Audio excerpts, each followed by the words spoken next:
everyone. ಸನ್ಮಾರ್ಗ classes. ಬೆಳಕು ಪಾಠದ 43ನೇ ಪ್ರಶ್ನೆ. ಬೆಳಕಿನ ಕಿರಣ ಈ ಕೆಳಗಿನ ವಸ್ತುಗಳ ಮೇಲೆ ಪತನಗೊಂಡಾಗ ಸಂಭವಿಸುವ ಪ್ರತಿಫಲನವನ್ನು ಉಲ್ಲೇಖಿಸಿ. ಬೆಳಕಿನ ಕಿರಣ ಈ ವಸ್ತುಗಳ ಮೇಲೆ ಪತನಗೊಂಡಾಗ ಯಾವ ಪ್ರತಿಫಲನ ಯಾವ್ಯಾವ್ದು ಬರ್ತದೆ ಅನ್ನೋದನ್ನ.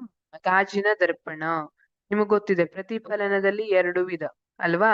ನಿಯತ ಮತ್ತೆ ಅನಿಯತ ಪ್ರತಿಫಲನ. ನಿಯತ ಪ್ರತಿಫಲನ ಇದನ್ನ ಹೇಗೆ ಗುರ್ತಿಸೋದು? ಇದು ನಯವಾದ ನಿಯತ ಮೇಲ್ಮೈನಿಂದ ಉಂಟಾಗುವಂತದ್ದಾಗಿದೆ. ಅನಿಯತ ಪ್ರತಿಫಲನ ಅನಿಯತ ಮೇಲ್ಮೈನಿಂದ ಉಂಟಾಗಿರುತ್ತೆ.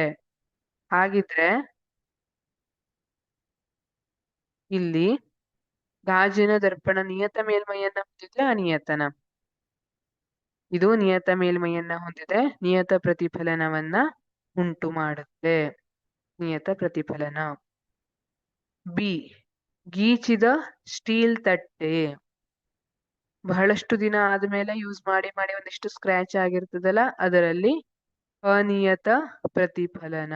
ಇಲ್ಲಿ ಯಾವುದೇ ರೀತಿಯ ಸ್ಪಷ್ಟವಾದ ಪ್ರತಿಬಿಂಬ ಕಾಣಿಸೋದಿಲ್ಲ ಅಲ್ವಾ?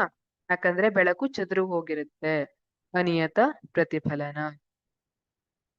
ಹೊರಟುಗೋಡೆ ಮೇಲೆ ನಿಮ್ಮ ಪ್ರತಿಬಿಂಬ ಕಾಣಿಸ್ತದ?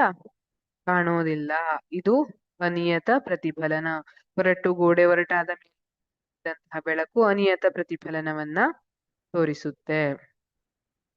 ನೀರು ಚೆಲ್ಲಿದ ಅಮೃತಶಿಲೆಯ ನೆಲ, ಇದು ನಿಯತ ಪ್ರತಿಫಲನ. ಇಲ್ಲಿ ಅಮೃತಶಿಲೆ ಅನ್ನುವಂಥದ್ದು ನಯವಾದ ಮೇಲ್ಮೈಯನ್ನ ಹೊಂದಿರ್ತದೆ. ಅದರ ಮೇಲೆ ನೀರ್ ಚೆಲ್ಲಿದಾಗ ಅದು ಕೂಡ ಬೆಳಕನ್ನ ಸಮಾಂತರವಾಗಿಯೇ ಪ್ರತಿಫಲಿಸ್ತದೆ.